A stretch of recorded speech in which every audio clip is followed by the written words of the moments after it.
మేము ఈ సమ్మెకు ముందుగా వెళ్ళడానికి మేము సహకరిస్తాము. మా కోరికలు మా డిమాండ్స్ ఉన్నాయి కదా మేడం. మేము కష్టపడే కార్మికులము. మా కడుపులో ఉన్న బాధలు ఎవరికి అర్థమైతలేవు. ఆ రేవంత్ రెడ్డి సార్కి అర్థం కావాలని మీడియా ద్వారా ఇంత ధర్నాలు ఇప్పుడు ఈ సమ్మె చేయడానికి కారణము మేడం. మాకున్న డిమాండ్ సార్ పరిష్కరించాలని మాత్రమే తప్ప గవర్నమెంట్ మీద మాకు ఎలాంటి కోపాలు కుళ్ళులు ద్వేషాలు ఎలాంటివి లేవు మేడం. ఎవరికి కానీ మా అధికారులకే కానీ మా డ్రైవర్ కండక్టర్కి కానీ శ్రమికులకే కానీ మెకానికుల ఎవరికైనా మేడం మేము కోరుకునేది అంటే మేము కష్టపడేదానికి మాకు ఫలితం ఇవ్వమంటున్నాము. మేము ఎక్కువ ఆశించట్లేరు. మీరు 30% ఇచ్చారనుకో పిఆర్సీ అయినా కూడా ఒక పిఆర్సీకి 30% ఇచ్చారనుకో మాకు 60 ఇవ్వండి సార్. తెలంగాణ ధనిక రాష్ట్రం అని మేము అడగట్లేదు, ఎక్కువ ఆశించట్లేదు మేడం. మేము మాకు ఉన్న దాంట్లోనే మాకు సంతృప్తి పడతాం. మేము ఇన్నేళ్ల నుంచి నేను 18 years అవుతుంది మేడం ఆర్టీసీలో జాయిన్ ఏపీఎస్ఆర్టీసీ ఉన్నప్పుడు జాయిన్ అయినాం మేము. ఇంతమంది ఇంకా సీనియర్లు ఉన్నారు, డ్రైవర్లు రిటైర్మెంట్ దగ్గరలో ఉన్నారు.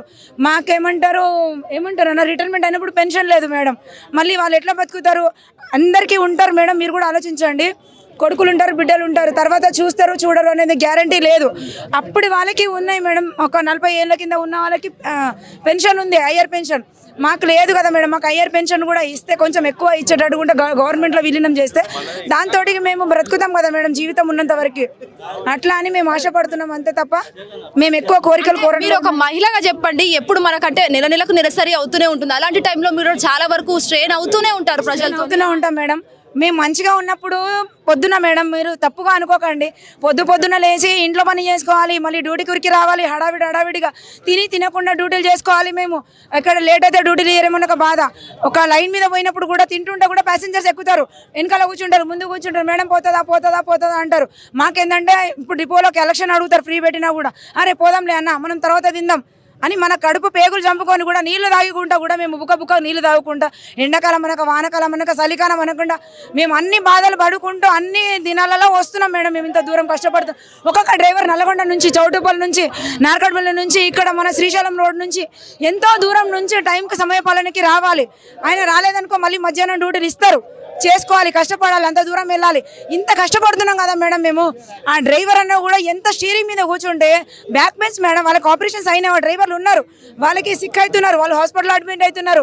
వాళ్ళ జీతం తక్కువ వస్తే వాళ్ళ ఈఎంఐలు ఉంటాయి, మాకు ఈఎంఐలు ఉంటాయి. మేము అన్నీ ఎట్లా భరించుకోవాలా? మాకున్న తక్కువ శాలరీలో ఏమంటున్నా అంటే madam CM Revanth Reddy sir మీకు ఒక్కటే అడుగుతున్నాం, మాకు పిఆర్సీలు ఇచ్చినారనుకో దాంట్లో కొంచెం వేతనం పెరుగుతుంది. గవర్నమెంట్లో విలీనం చేసినారనుకో మాకు ఉద్యోగ భద్రత ఉంటుంది. ఆ వచ్చిన జీతంతో సంతృప్తి పడతాము. ఈ దేవుడిచ్చిన జీవితం ఉన్నంత వరకు బతుకుతాం. చనిపోయినప్పుడు మేము రూపాయి సంపాదించింది వాళ్ళతో మా పిల్లలు బ్రతుకుతారు అంతే. మేము ఎక్కువ ఆశించి అడగట్లేదు మేడం. మేము దయచేసి మీరు అర్థం చేసుకోండి రేవంత్ రెడ్డి సార్ అని అడుగుతున్నాం మేడం. ఈ సమ్మె కూడా ఇంకెన్ని రోజులు కొనసాగిస్తారు? ఇంకెంతసేపు మాకు ఇచ్చే వరకు మేడం. ఇది ఏమంటారు రుబాబు పొగరు ఏమంటారు డిమాండ్ అని కాదు. మా సమ్మెలు ఉన్న పరిష్కారంలో ఉన్న ఇవన్నీ ఏమేమి ఉన్నాయో మేడం డిమాండ్స్ అవన్నీ ఇచ్చేంత వరకు ఎన్ని రోజులైనా 50 రోజులు, అప్పుడు 55 రోజులు సకల జనుల సమ్మె అప్పుడు ఎంజీబీఎస్లో చేసినాం మేడం. అప్పుడు లాగా కాకుండా ఇంకా ఎక్కువ రోజులైనా కూడా దీనికి మేము ముందడుగేస్తాం. అంటే ఉద్యమం తప్పదంటారా? ఉద్యమం తప్పదు మేడం. మా కోరికలు మీరు ఈరోజు పెట్టండి, చెప్పండి, మీరు లైవ్లో టీవీలో చెప్పండి, మేము రేపే తెల్లారి వచ్చి డ్యూటీకి ఎక్కిస్తాం మేడం.